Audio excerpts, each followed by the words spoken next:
Halo pemirsa, apa kabar? Senang sekali saya Rada Madlias dapat kembali menemani Anda dalam sebuah program talkshow yang syarat informasi inspiratif untuk Anda dan juga keluarga. Inilah Bincang Sehati.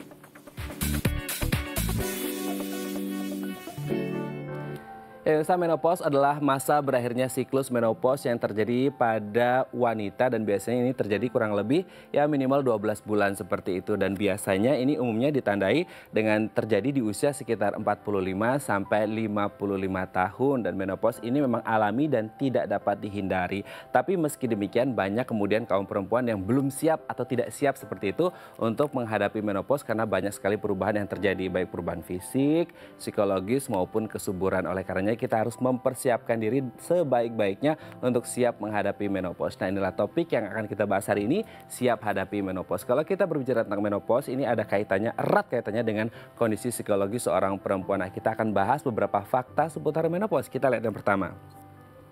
Yang pertama adalah gangguan tidur. Nah, mungkin karena ada perubahan yang tadi saya sebut ya, perubahan entah itu fisik atau psikologis, hormonnya kemudian ada perubahan juga menurun seperti itu. Akhirnya apa, membuat kondisi psikologis si perempuan ini tidak merasa nyaman gitu. Akhirnya apa, salah satu dampaknya adalah pada kualitas tidur yang akhirnya terjadi gangguan tidur, yang ini mungkin juga berawal dari kondisi menopause si perempuan ini sendiri seperti itu ya. Kita lihat yang kedua.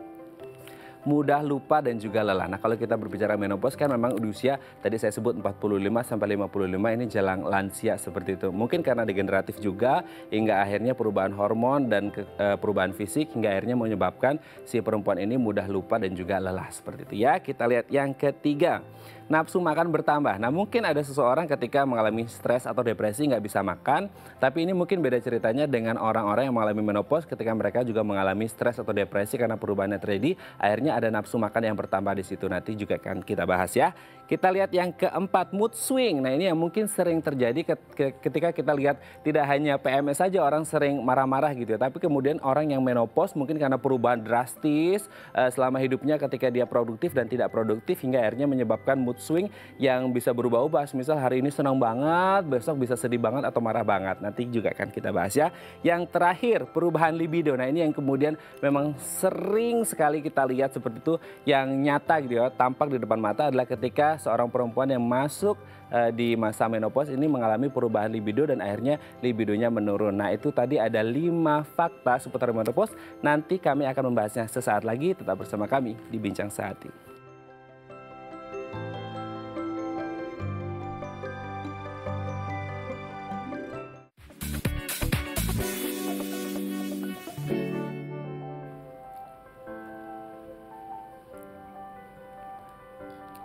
Baik, Anda masih bersama kami di Bincang Sehati dan kita masih membahas topik kita hari ini, siap hadapi menopause. Tadi di segmen sebelumnya kita sudah membahas beberapa gangguan psikologis atau fakta seputar wanita yang baru saja memasuki masa menopause. Kita akan klarifikasi langsung apakah benar seperti itu atau tidak. Telah tersambung bersama kami di sambungan Zoom dengan Dr. Gabriela Tantular, SPKJ, spesialis kedokteran jiwa dari Omni Hospital Cikarang. Selamat pagi Dr. Gaby, apa kabar? Selamat pagi, baik kabarnya. Gimana nih kabarnya Mas Raden? Alhamdulillah baik juga Dr. Gaby, terima kasih. Dok, hari ini kita akan membahas seputar wanita yang memasuki masa menopause menjadi masa-masa yang berat sebenarnya ya. Kalau kita berbicara banyak sekali perempuan yang kayaknya belum siap lahir batin gitu untuk memasuki masa menopause. Nah, kita akan bahas beberapa hal yang katanya bisa terjadi pada wanita jelang menopause seperti itu. Kita lihat yang pertama, gangguan tidur. Apakah memang benar ketika seseorang wanita ini mulai memasuki masa menopause, mereka akan mengalami gangguan tidur karena mungkin perubahan yang terjadi, Dok? Iya, betul. Jadi memang gangguan tidur ini sering dijumpai pada wanita-wanita yang akan mengalami menopause ya. Memang nggak semua sih, tapi banyak juga yang mengeluhkan seperti itu, gitu ya. Karena memang terjadi di masa menopause itu ada penurunan hormon, sehingga hormon-hormon yang biasanya membantu kita untuk tidurnya gitu. Nah itu kemudian akan turun jumlahnya sehingga muncullah gangguan tidur seperti itu.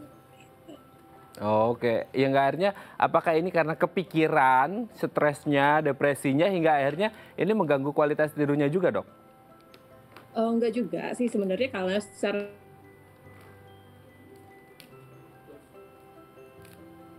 Oke, ini mungkin biologis karena memang ada, sih itu akan memperberat jadinya gitu.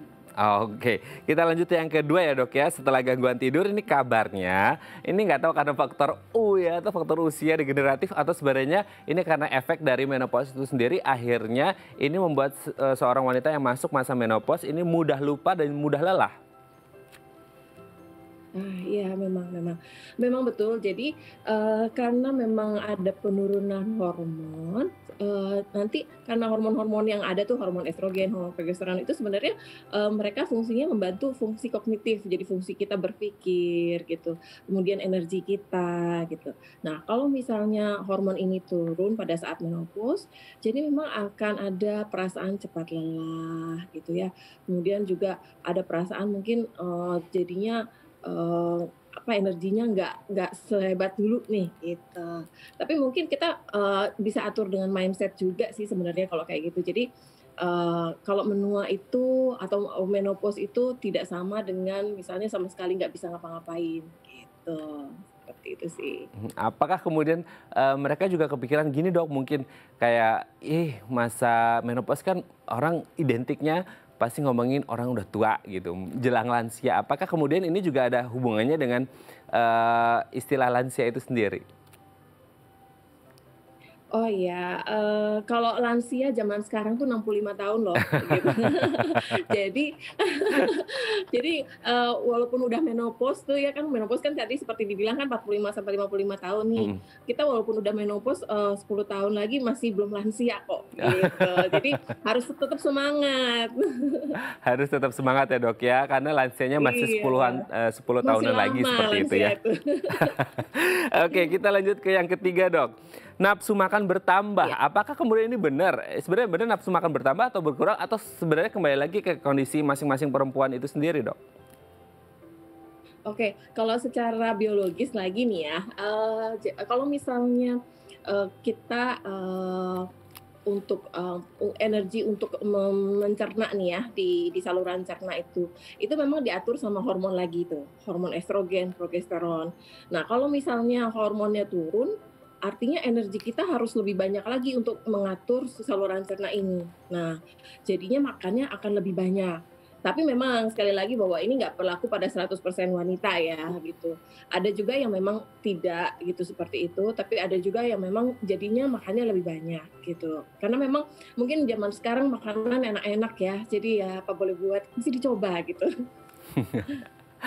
Oke dok, kita lanjut ke fakta yang keempat. Nah ini yang kemudian sering kita jumpai ketika orang masuk menopause itu mereka uring-uringan dan akhirnya jadinya mood swing gitu. Mungkin hari ini senang banget, hari ini besok kemudian sedih banget, suka marah-marah, emosian. Ini menjadi salah satu hal yang mungkin biasa terjadi karena kondisi psikologisnya juga. Iya, betul. Mood swing itu memang sering dijumpai ya pada, wanita-wanita pada perimenopause ya. Tapi sekali lagi bahwa, itu juga sering dijumpai pada wanita yang dengan PMS. Jadi memang mood swing itu, peka sekali terhadap perubahan hormon, ya. Nah, kadang-kadang memang, kita juga harus, memberikan pemakluman pada orang-orang sekitar kita bahwa memang mood swing ini, karena memang terjadi dalam, tubuh kita gitu ya, jadi harus dimaklumi, jadi jangan diambil hati gitu pada orang-orang yang sekeliling kita, seperti itu, gitu. Jangan baper gitu ya dok ya. Iya, jangan baper. Oke, tadi kan dokter menyebut memang mood swing ini tidak terjadi pada menopause saja, tapi PMS juga orang uring-uringan seperti itu. Nah, pertanyaannya Iya. kemudian adalah yang biasanya terjadi kalau kita ngomongin menopause itu sebenarnya ketika terjadi mood swing atau uring-uringan ini sebenarnya di periode perimenopause, jelang menopause atau ketika menopause-nya, Dok? Kebanyakan terjadi pada perimenopause, jadi sebelum menopause-nya. Gejala-gejalanya sudah ada mungkin 5 tahun sebelum menopause juga udah kelihatan gitu. Jadi tadinya kan, orangnya baik-baik aja, ramah, sabar, tahu-tahu jadi, mood swing gitu, jadi sering marah-marah gitu. Itu memang harus, kita maklumin gitu, karena memang itu ada ketidakseimbangan hormon di situ, seperti Oke, itu. ada ketidakseimbangan hormon. Tapi kalau berbicara tentang ketidakseimbangan hormon, ini memang terjadi di setiap wanita yang akan menopause ya dok ya. Berarti ini artinya kalau benar, berarti setiap wanita akan terjadi mood swing juga. Sebenarnya mood swing ini kayaknya sekitar 60% lah ya. Jadi Mhm. dari 10 wanita, 6 yang akan mengalami hal ini, tapi ada 4 kok yang enggak gitu. Jadi tergantung kita juga tergantung orang-orang sekitar juga sih ya. Mmm. Kadang-kadang ada yang bisa menerima gitu. Jadi nggak sampai, dia mood swing-nya akan lebih parah gitu. Tapi kalau misalnya, orang-orang sekitarnya nggak memaklumi, wah mood swing-nya jadi lebih jelek lagi seperti itu, lebih Mmm. kayak roller coaster gitu. Oke, berarti apakah ini ada hubungannya dengan dukungan dari orang-orang sekitar, mungkin dari suami atau keluarga juga ini bisa memperbaiki mood si perempuan ini atau gimana, Dok? Iya, betul banget. Kalau lingkungan suportif ya, jadi maksudnya kita bisa menerima dia padanya misalnya ya, itu pasti akan, jauh lebih baik kondisinya, gitu. Oke. Oke, kita lanjut ke yang terakhir, Dok. Perubahan Iya, libido. Nah, ini yang nah, kemudian menjadi ini agak hot sensitif topic juga. nih kayaknya. Ini yang mungkin isu yang agak sensitif juga nih, Dok. Apakah memang setiap, Iya. perempuan yang memasuki masa menopause akan terjadi perubahan libido dan akhirnya mereka agak ngerasa ya tadi mungkin dampaknya ke mood swing, suka marah-marah seperti itu, hingga karena salah satunya perubahan libido yang mungkin tidak sama ketika mereka, sebelum menopause seperti itu?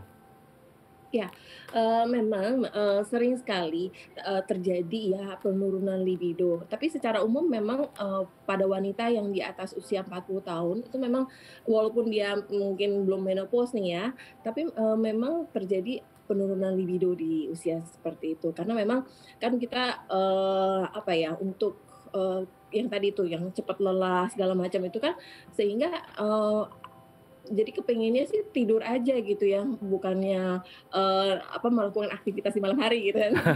Jadi, memang, ada terjadi penurunan libido dan kemudian juga, ada perubahan-perubahan fisik sih ya gitu loh. Misalnya kayak, biasanya apa, lebih cepat terangsang misalnya ya kayak gitu.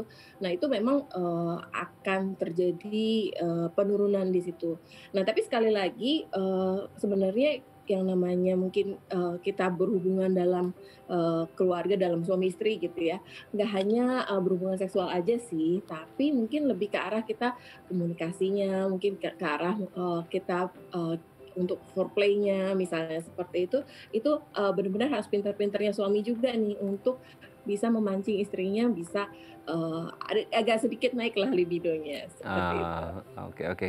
Oke, Dok, ini kalau berbicara kalau mungkin bisa kita rangkum seperti itu ya, Dok, ya. Kalau perubahan fisik, memang tidak bisa kita hindari kan, misal nih, berkurangnya hormon, penurunan libido dan lain sebagainya. Memang itu secara alamiah karena juga degeneratif berbicara tentang faktor usia seperti itu. Nah, itu dari sisi fisiknya yang memang tidak bisa kita apa-apain lagi gitu. Nah, kalau dari sisi Iya. psikologi sebenarnya bisa nggak sih, Dok, kemudian apa ya bahasnya sebagai orang awam di otak-atik supaya pas menopause itu siap gitu kondisi psikologisnya. Sebenarnya bisa atau tidak? Oh bisa. Jadi memang, kita harus mempelajari bahwa, tubuh kita kan secara biologis nih ya, pasti ada masa-masanya nih, masa bayi, masa anak-anak, masa dewasa, kemudian masa, menua. Jadi, kita harus atur mindset kita bahwa yang namanya bertambah usia itu bukannya nggak bisa apa-apa lagi, nggak produktif, nggak juga. Karena justru dengan bertambah usia kita bisa tambah wise gitu kan. Jadi kita bisa lebih bijak mengambil keputusan, kemudian juga bisa memberikan suatu pandangan atau nasihat pada yang lebih muda, seperti itu. Jadi mindset seperti itu akan membuat kita malah lebih baik, bisa lebih produktif lagi, gitu. Oke, berarti, dengan perbedaan mindset kalau tadi dokter menyebutkan 60-40 gitu ya, 60-nya mengalami ada psikologisnya, 40 tidak, itu berarti memang, tergantung pada bagaimana input yang dia dapat selama mungkin masa-masa produktifnya sehingga perimenopause dan akhirnya menopause gitu ya? Berarti beda input, Iya, beda output juga ya, Dok, ya? iya pastinya. Oke, Jadi mungkin memang ada yang perlu banget disampaikan. yang namanya keluarga tuh mendukung gitu, supaya, Oh, berarti bisa menjalani menopause ini dengan selamat. dengan baik dan lancar seperti itu ya, Dok, ya. Iya, Baik, terima kasih Dokter Gabriela sudah berbagi bersama ya. kami pagi hari ini Bincang Sehati. Semoga ini teman-teman kita yang masuk, perimenopause dan menopause juga bisa, tetap baik dan lancar dan juga sehat terus ya. Baik, terima kasih Dokter Gaby, sehat-sehat terus, salam untuk keluarga. Baik pemirsa, selanjutnya kita akan membahas tema kita hari ini, siap hadapi menopause. Bagi Anda yang memiliki pertanyaan, Anda bisa menghubungi kami di nomor 021 290 32644 atau DM Instagram kami di @bincangsehati.tv. Kami akan segera kembali.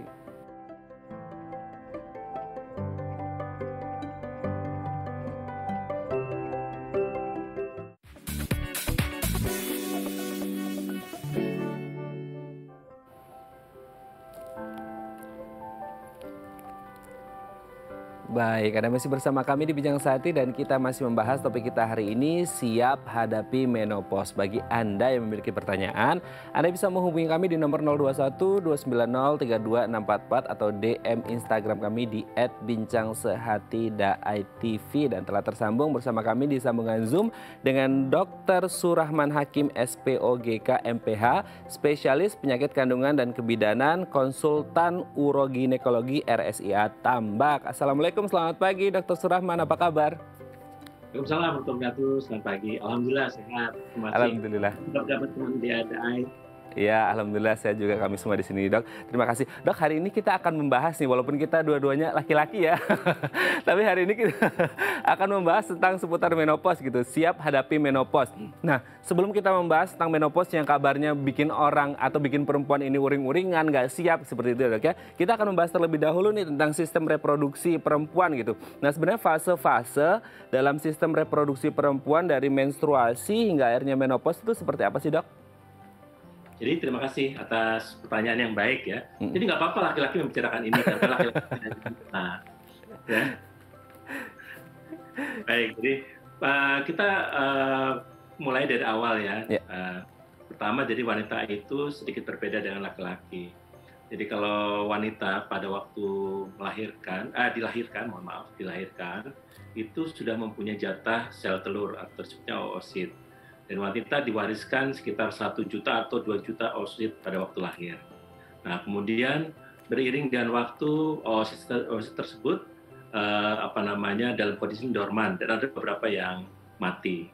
Nah, pada waktu usia akil balik atau kita sebutnya sebagai usia menarche, dengan rangsangan dari perkembangan otak kita, maka ada hormon yang memicu terjadi pematangan telur tersebut. Nah, itu namanya hormon FSH dan LH dan estrogen saja. Nah, di sini telur-telur tadi yang tadi tidur ya, yang sekitar 1 juta, ternyata jumlahnya sudah berkurang, sekitar antara 200 sampai 400 ribu saja. Jadi ada penurunan. Tapi mulai usia menarche tersebut akan terjadi pematangan dari sel-sel telur tersebut. Ya. Jadi pematangan bisa 1 sampai 2 sel telur pada waktu tiap bulannya. Terjadilah siklus haid. Siklus haid itu adalah proses di mana wanita mempunyai sekuensial, yaitu mulai dari pematangan sel telur yang tadi menjadi sel telur yang matang, kemudian sel telur tersebut dilepaskan, ya, disebutnya ovulasi. Nah, kalau misalkan tidak terjadi kehamilan, tidak ada yang membuahi, maka sel telur tersebut akan mengalami regresi, ya, maka timbullah perdarahan, ya, disebutnya haid, ya. Karena dinding rahimnya gagal mempertahankan ketebalan karena tidak terjadi kehamilan. Sebaliknya kalau terjadi kehamilan, dinding rahim tersebut akan terus bertahan, ya, menerima telur yang sudah dibuahi untuk nempel di dalam dinding rahim. Oke, kalau tidak terjadi kehamilan, maka terus setiap bulan siklus tersebut terjadi, di mana ada yang matang, ada yang pecah, kemudian kalau tidak ada pembuahan akan haid kembali.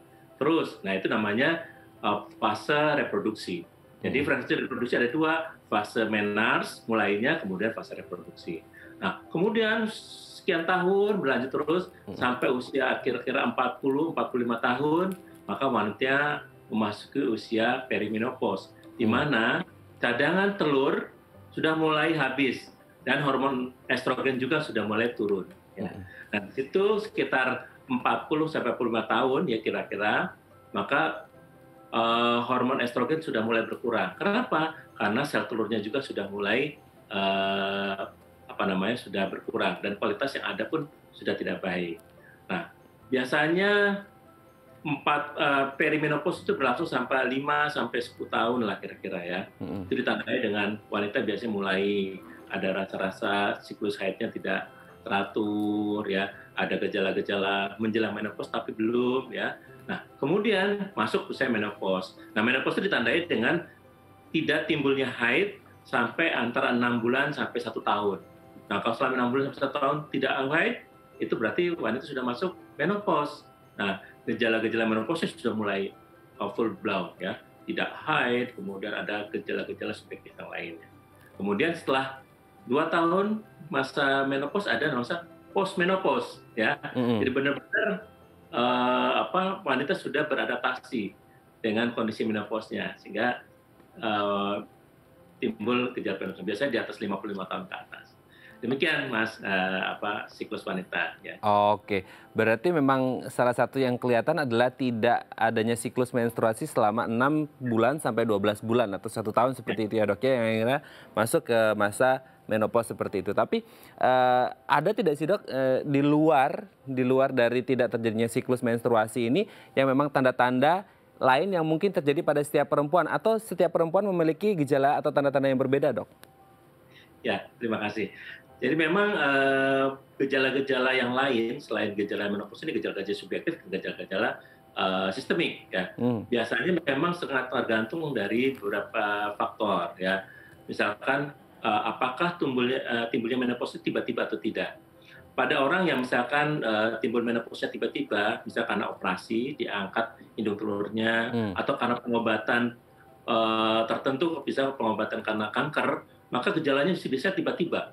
Nah, menopause muncul tiba-tiba. Nah, gejala-gejalanya biasa full blown. Jadi ada tadi selain tidak haid, maka gejala subjektif seperti mohon maaf seperti gejala psikis ya, tersinggung, iritatif segala macam, kemudian adanya panas di wajah ya, dan gejala-gejala lain sistemik seperti gangguan kardiovaskuler, gangguan osteoporosis dan gangguan yang berkaitan dan lokal, misalkan vaginal dryness ya, jadi akan mengganggu libido dan hubungan seksual, juga gangguan terhadap organ-organ sekitar panggul, yaitu berkemih yang jadi gangguan, jadi inkontinensia, juga dalam defekasi atau buang air besarnya juga akan terganggu, konstipasi dan sebagainya. Nah itu biasanya kalau yang tiba-tiba datangnya karena operasi dan pengobatan sangat jelas gejalanya. Tapi kalau yang alamiah, karena tadi ada masa transisi, ada perimenopause segala macam, nah ini tergantung dari pribadinya. Nah, ada beberapa orang yang sangat sensitif misalkan.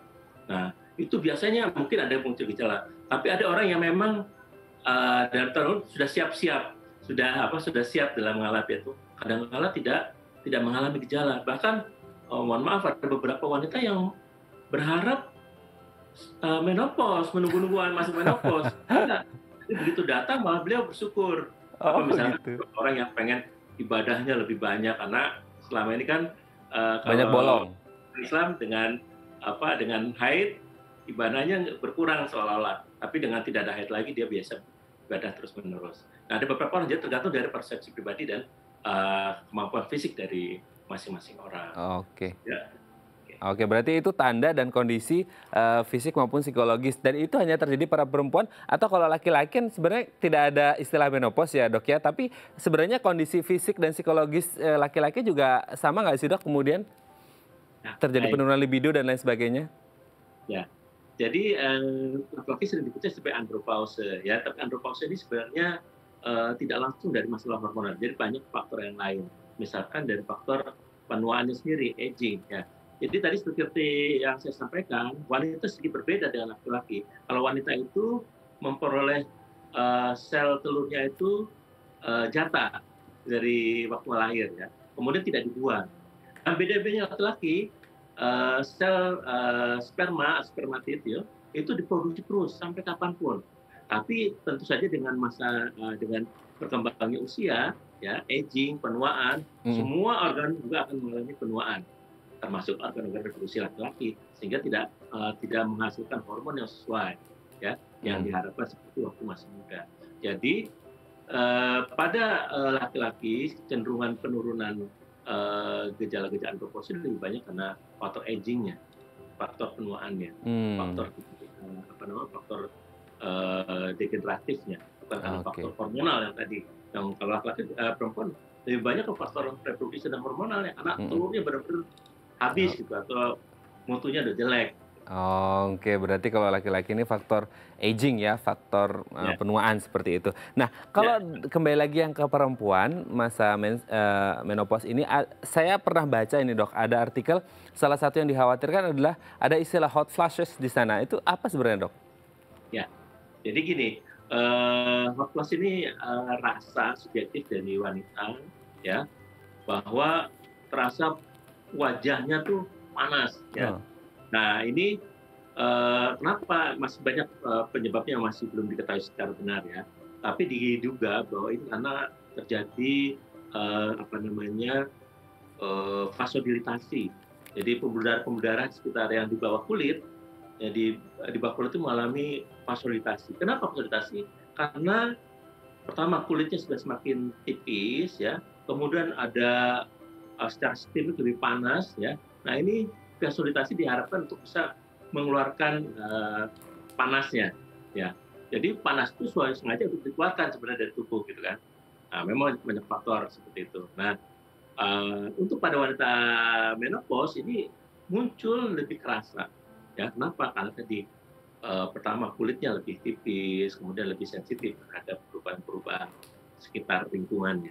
Nah, justru sebenarnya hot flash ini tidak terlalu banyak di Indonesia.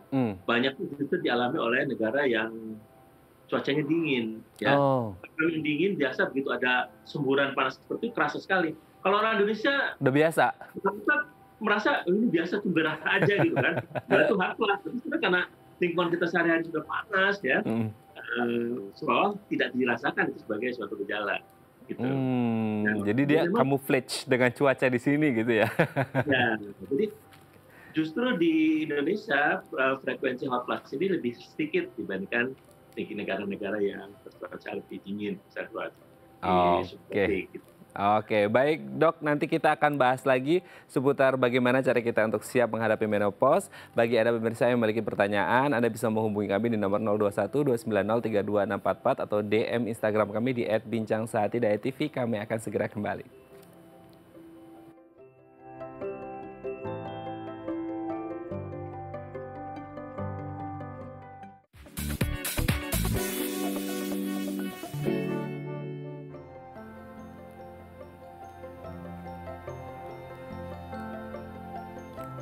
Baik, Anda masih bersama kami di Bincang Sehati dan kita masih membahas topik kita hari ini, siap hadapi menopause. Oke, kita lanjut lagi ngobrol dengan Dr. Surahman Hakim, SPOGK MPH, spesialis penyakit kandungan dan kebidanan, konsultan uroginekologi RSIA Tambak. Dok, kita lanjut lagi. Tadi kan sebelum menopause kan ada masa-masa perimenopause ya, 5-10 tahun tadi yang kita bahas seperti itu. Nah, pertanyaannya kemudian katakanlah seperti di Jakarta nih Dok, banyak perempuan-perempuan atau wanita karir yang akhirnya sampai usia 40-an belum menikah gitu kan. Dan akhirnya baru kepikiran menikah setelah umur 40-an tahun. Dan udah memasuki masa perimenopause seperti itu. Nah pertanyaannya, di masa perimenopause ini masih ada kemungkinan untuk hamil tidak sih Dok? Dan seberapa besar ini potensinya seperti itu? Nah itu pertanyaannya berat ini. Jadi terima kasih nih, tapi memang harus dibahas ya. Memang saya setuju dengan tadi pendapatnya bahwa memang sekarang kecenderungan di kota besar mengakhirkan usia pernikahan. Dan timbulnya ada seperti tadi, ada kemungkinan beberapa wanita yang ingin hamil tapi di usia yang sudah kritis ya, misalnya di atas 40 tahun seperti itu. Pada prinsipnya sebenarnya di mana sebelum terjadi menopause ya, di mana ada haid masih ada keluar, kemudian telur masih ada yang bisa dibuahi, itu sebenarnya masih bisa hamil. Tapi tentu saja ini harus dilakukan beberapa hal ya. Yang pertama tadi mengenai masalah kualitas telurnya sendiri. Jadi tentu saja kita harus sadari bahwa tadi telur yang dikeluarkan di 40 tahun itu bukan telur baru. Jadi telur tetap yang dikeluarkan tetap diproduksi pada waktu lahir ya. Jadi ini telur yang keluar pada waktu lahir. Jadi telur yang umurnya sudah 40 tahun juga gitu loh, gitu kan. Nah, bedanya tentu saja kualitas telur yang dikeluarkan pada waktu 20 tahun ya, 30 tahun tentu akan lebih baik dibandingkan telur yang 40 tahun ya. Jadi kemungkinan kualitas telur jadi masih isu. Makanya biasanya pada wanita yang akan hamil di usia 40 tahun tentu kita akan melakukan seleksi ya. Ada beberapa teknologi dari mulai yang sederhana sampai yang sangat sangat sofistikasi dengan melihat genotip agen genetik dari apa yang sel telur kita yang akan dibuahi. Jadi biasanya sudah harus ada ekstra hati-hati ya. Walaupun sebenarnya secara alamiah pun bisa terjadi, tapi tentu saja ini karena ada kualitas yang sudah turun, maka kita harus hati-hati. Jadi tergantung dari semua faktor yang ada di wanita itu sendiri. Kemudian kedua, begitu terjadi kehamilan tentu saja berbeda. Nah, seperti saya di uroginekologi, maka dasar panggul wanita pada usia 40 tahun tidak sama dengan dasar panggul wanita pada usia 30 atau 20 tahun. Ya, sudah terjadi juga walaupun belum pernah melahirkan, tetapi karena faktor aging, tadi otot-ototnya juga tidak sekuat dengan pada wanita di umur lebih muda. Sehingga pada waktu hamil tentu lebih ekstra hati-hati dan juga lebih ekstra untuk menjaga kesehatannya dengan senam hamil dan sebagainya supaya kehamilannya lebih bagus. Tentu saja ini semua akan bisa terjadi kalau ibu pada waktu pertama menjelang hamil ya sudah berkonsultasi dengan dokternya, kemudian pada saat hamil kita melakukan kontrol yang baik termasuk seleksi pemeriksaan lebih dalam terhadap kualitas dari janinnya. Kemudian kita kontrol terus sampai melahirkan. Nah, pada waktu melahirkan pun kita akan melakukan konseling cara persalinan yang paling aman buat ibu saat ini. Itu kira-kira Mas. Boleh hamil tapi tentu dengan catatan-catatan yang lebih banyak dibandingkan kalau umur 20-30 tahun. Ya, ibarat kata kalau di lampu merah ini lampu kuning gitu ya, Dok ya. Nah, ya seperti itu. Oke, tapi kalau berbicara tentang menopause lagi, setelah perimenopause kemudian menopause, sebenarnya ada dampak tidak sih, Dok, penggunaan KB atau kontrasepsi pada kemunculan menopause ini sendiri? Memang datanya belum sinkronis, Mas ya. Jadi masing-masing datanya masih acak, tergantung dari jenis KB-nya. Ada yang mengatakan kalau misalkan KB yang hormonal ya justru menunda timbulnya menopause ya. Karena apa? Karena tidak pada KB hormonal itu telurnya tidak dikeluarkan ya. Tapi sekali lagi ini masih teoritis. Karena pada kenyataan bukan hanya jumlah telur saja yang jadi masalah, masalah kualitas telur juga jadi masalah ya. Jadi bisa saja pada orang sudah orang menopause walaupun kita teliti di dalam ibu telurnya ternyata masih banyak sel telurnya. Nah, tapi sel telur yang ada tersebut kualitasnya sudah tidak baik sehingga tidak bisa menghasilkan siklus haid, menghasilkan hormon yang cukup untuk bisa mengatur siklus haidnya. Nah, jadi ini akan juga berdampak pada gejala-gejala yang timbul pada si wanita tersebut. Oke, ini biasanya saya pernah dengar juga ini, Dok. Katanya untuk wanita yang mengalami menopause atau di masa menopause ini produksi hormon estrogennya berkurang seperti itu. Sehingga akhirnya mereka rentan terkena penyakit. Apakah benar seperti itu atau tidak? Dan kalaupun akhirnya rentan, penyakit seperti apa yang akhirnya bisa menyerang, Dok? Ya, betul sekali. Jadi sebenarnya ini penyebabnya karena di tubuh wanita, laki-laki juga sebenarnya hormon estrogen ada. Tetapi yang dominan adalah testosteron kalau laki-laki. Tapi kalau perempuan ini yang dominan adalah estrogen. Dan reseptor estrogen ini bukan hanya di organ reproduksi, tapi di tempat-tempat yang lain. Misalkan di otot, di tulang, di kardiovaskuler, ya. Sehingga pada waktu terjadi penurunan kadar estrogen ini, maka organ-organ tersebut juga mengalami dampak. Ya, misalkan yang paling sering itu gejala di osteoporosis, jadi tulang, di mana gejala yang muncul adalah tulang itu biasanya ada keseimbangan antara pembentukan dan degradasi. Nah, pada orang menopause degradasi lebih cepat, ya, sehingga timbul kroposnya lebih cepat dibandingkan pada orang yang sebelum menopause. Jadi penyakit osteoporosis lebih mungkin rentan terjadi pada wanita yang sudah menopause. Kemudian gejala-gejala kekuatan ototnya. Jadi kita sebutnya frailty, gampang jatuh pada wanita. Kenapa? Otot-ototnya lebih cenderung lebih flaccid, lebih lemah dibandingkan pada waktu sebelum menopause. Jadi wanita yang menopause gampang mudah jatuh ya dibandingkan sebelum menopause. Kemudian ketika terjadi kardiovaskuler, baik tekanan darah tinggi, serangan jantung, secara klinis, secara epidemiologis lebih tinggi wanita menopause dibandingkan wanita yang tidak menopause. Ya. Kemudian tentu saja gejala lokal di daerah intim. Jadi vaginanya lebih kering, maka disfungsi seksual bisa sering terjadi. Risiko terjadi perdarahan bisa terjadi. Dan jangan lupa karena barriernya lebih lemah, lebih tipis, kejadian kanker juga lebih tinggi pada wanita yang menopause, walaupun mekanisme masih diperdebatkan. Selain itu, gejala tadi seperti saya sampaikan, gejala keluhan berkemih, inkontinensia. Kalau misalkan pada waktu muda mungkin masih tenang-tenang, tapi sekarang begitu sudah menopause lebih beser. Kadangkala ketawa sedikit kencingnya keluar. Itu inkontinensia. Nah, itu karena bisa jadi karena menopause juga memicu. Kemudian pada orang menopause lebih mudah konstipasi atau susah menahan, misalkan kalau BAB-nya diare lebih repot dibandingkan kalau misalkan lebih muda. Kira-kira gitu, banyak juga dampak yang ditimbulkan karena reseptor estrogen pada wanita banyak, bukan hanya di organ reproduksi tapi di beberapa tempat yang lain.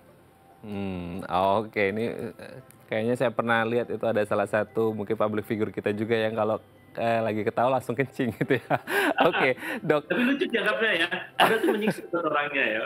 Harus banyak bawa celana dalam banyak itu Mas, repot. Tetap ya. Oke, Dok. Tapi ada salah satu anggapan lagi nih, Dok. Entah karena ini dampaknya KB atau tidak, saya tidak paham. Ada yang bilang gini, kalau masuk masa menopause itu ada kaitannya juga dengan naik turunnya berat badan seseorang, itu betul apa nggak sih, Dok? Jadi berat badan ini banyak faktornya ya, Mas. Ya, jadi ya, di antaranya memang betul metabolisme sedikit terganggu sehingga kemungkinan penumpukan lemak jadi lebih tinggi pada wanita menopause, betul ya. Tapi sekali lagi berat badan naik itu banyak faktor, banyak orang yang menopause juga banyak berat badannya tinggi ya. Tapi kan berat badan lebih cenderung pada dari gaya hidup transendental. Jadi gaya hidup yang santai, kurang olahraga ya. Kemudian asupan yang tidak seimbang, ada asupan dan pengeluaran energi yang dikeluarkan. Itu lebih dominan sebenarnya dibandingkan dengan masalah hormonalnya. Tapi kalau yang ditanyakannya, apakah menopause bisa menyebabkan gangguan, itu bisa sangat bisa.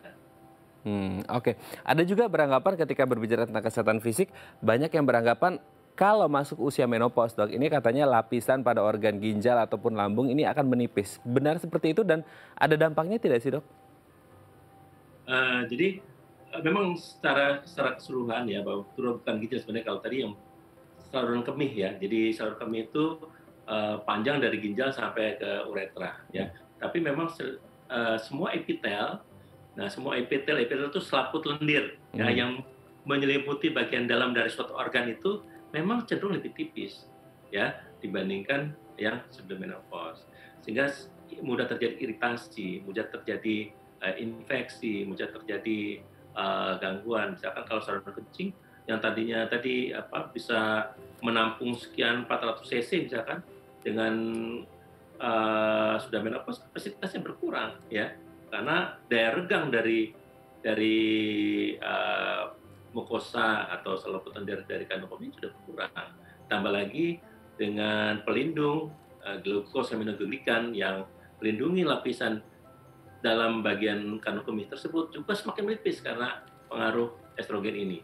Sehingga kencing yang tidak anggap apa-apa bisa aman di dalam tubuh, sekarang kencing seolah jadi racun buat si kandung kemihnya, sehingga iritasi, gampang pengen berkemih. Itu timbul kenapa terjadinya beser tadi ya.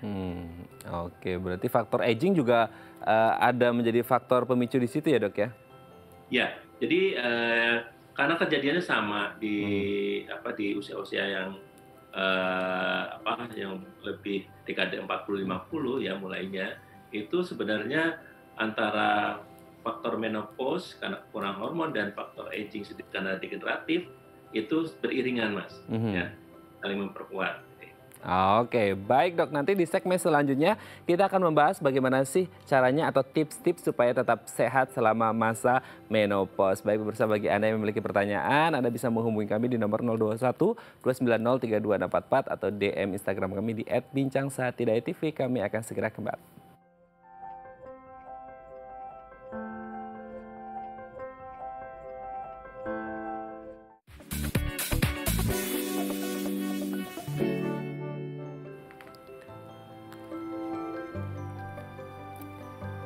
Baik, Anda masih bersama kami di Bincang Sehati dan kita masih membahas topik kita hari ini, siap hadapi menopause. Dan di segmen terakhir ini kita akan membahas beberapa tips yang bisa kita lakukan agar tetap sehat dan bugar selama masa menopause. Dan kita masih tersambung dengan Dr. Suherman. Ya, Dok, kita akan membahas beberapa tips, Dok. Dr. Suherman, bisa dengar suara saya? Ya, Oke, Dr. Surahman. Oke, kita akan bahas beberapa tipsnya, Dok. Yang pertama adalah pola hidup sehat, Dok. Ini bagaimana kemudian kita makan sehat, olahraga ini menjadi salah satu bagian dari cara kita agar tetap sehat selama masa menopause. Silahkan, Dr. Surahman. Baik, terima kasih Mas Radin tadi ya. Jadi betul sekali seperti yang disampaikan Mas Radin tadi, bahwa ini suatu saat memang menopause ini akan sampai pada kita. Ya, jadi kita tidak bisa menghindari menopause tersebut.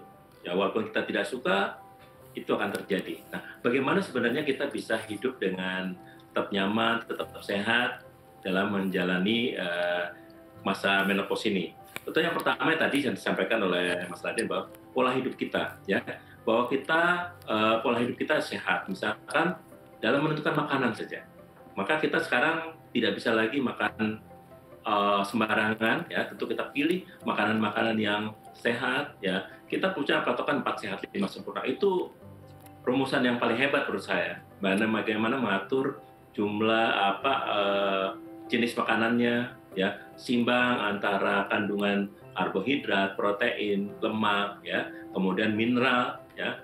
Jangan lupa juga asupan cairannya cukup, ya. Kemudian juga ada beberapa faktor, misalkan beberapa jenis mineral tertentu seperti kalsium, magnesium, ya, itu sangat dibutuhkan pada, dan zinc, ya, itu sangat dibutuhkan pada wanita menopause, ya.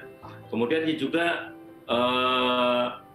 pola hidup sehat itu selain makanan sehat, itu saja dengan gaya hidup yang sehat. Yeah. Tadi saya sampaikan pada wanita-wanita yang gaya hidupnya transidental, santai, kurang bergerak, cenderung angka kejadian keluhan menopause lebih tinggi dibandingkan wanita yang aktif. Jadi usahakan walaupun sudah memasuki masa menopause tetap aktif. Tentu saja dengan olahraga yang disesuaikan dengan usia. Jadi misalkan olahraga tidak perlu lagi yang pakai lompat-lompat, pakai segala macam, tapi olahraga yang sudah disesuaikan dengan usia. Mungkin bisa dikonsultasikan dengan dokter olahraga Anda. Oke, berarti ya. Ukur kemampuan gitu ya, Dok, ya? Betul. Oke, Dok, kita lanjut yang kedua. Hindari kebiasaan buruk, mungkin kayak begadang, merokok, minum-minuman keras seperti itu yang mungkin bisa dampaknya ke kesehatan fisiknya. Betul tidak, Dok? Betul. Jadi gini, tadi kan yang kita berikan yang tadi gaya hidup sehat itu yang positifnya. Nah, yang positif itu kalau bisa ditingkatkan. Ya. Sedangkan yang negatif sebenarnya apa sih? Mempercepat perburukan. Dalam hal ini tentu saja mempercepat gejala-gejala yang buruk dari menopause, ya, kekurangan hormonnya maupun gejala yang mempercepat terjadinya degenerasi. Nah, seperti minuman alkohol, kemudian minuman stimulan seperti kopi yang berlebihan, ya, kemudian kurang istirahat, ya. Ingat di sini kita sudah kalau kita usia 50 tahun ke atas ini sebenarnya sudah setengah mati. Kenapa setengah mati? Kan organ tubuh kita terdiri dari sel-sel yang sudah mati juga.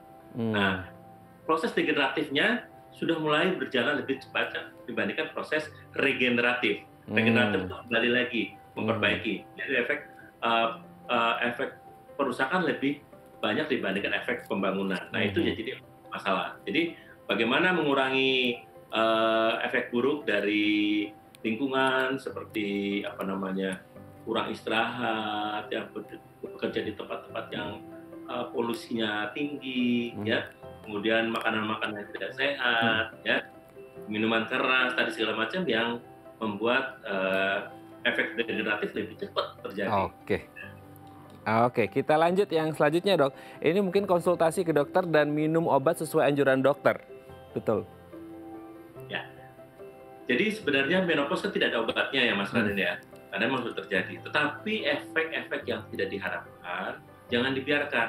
Misalkan yang seperti gampang nih efek depresi. Efek depresi mungkin tidak harus minum obat, tapi mungkin bisa cerita kepada pasangannya untuk dapat memberikan dukungan. Jadi di sini pada orang menopause selain pasien juga butuh dukungan dari pasangannya, ya, dari keluarganya, dari anaknya, ya, itu memberikan dukungan dari teman sekerjanya, ya, memberikan dukungan juga. Nah ini akan memberikan efek yang lebih baik buat pasien yang menopause. Oke. Dan kalau misalkan ada keluhan-keluhan tertentu spesifik, ya, bisa berkonsultasi dengan dokter. Ya. Jadi jangan asal minum obat, ya.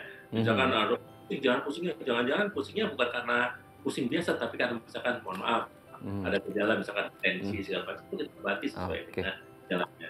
Nah, itu kira-kira. Jadi lebih hati-hati di situ. Oke. Yang selanjutnya mungkin ini ada hubungannya dengan menata emosi juga berarti ya, Dok ya? Ya. Berarti ya, ini betul, ada hubungannya betul, dengan tadi yang dokter sebutkan? Ya. Tadi saya sampaikan juga bahwa salah satu gejala dari menopause ini adalah ketidakstabilan emosi. Nah, di sini itu saja tadi saya sampaikan dukungan dari pasien sendiri, keluarga pasien sangat penting. Kemudian secara aktif, secara emosional itu sangat penting. Misalkan terbukti nih orang yang biasa mengajar, misalkan mengajar itu bukan harus jadi guru, bukan harus jadi jadi dosen, ya, tetapi memberikan sesuatu yang baik, sharing dengan teman-teman, dengan yang lebih muda, itu akan memberikan dukungan yang lebih baik buat si pasien. Nah, apalagi tadi kalau misalkan, mohon maaf ya, yang di Indonesia banyak yang Muslim, kadang-kadang dengan mendekatkan diri pada akan membuat emosinya jadi lebih stabil gitu ya, Dok ya. Itu akan memberikan juga efek baik terhadap. Baik, terima kasih dokter. Ini mohon maaf kami potong karena durasi juga. Terima kasih Dokter Surahman sudah berbagi bersama kami di Bincang Sehati pagi hari ini. Semoga ini bermanfaat. Sehat-sehat terus Dokter Surahman dan terima kasih. Salam untuk keluarga. Assalamualaikum. Baik pemirsa, bagi Anda yang memiliki kritik dan saran, Anda bisa menghubungi kami di nomor 0889 8100 5000 atau Anda bisa follow media sosial kami di @bincangsehatidayatv. Saya Radha Melia Somit. Sampai jumpa dan selamat beraktivitas.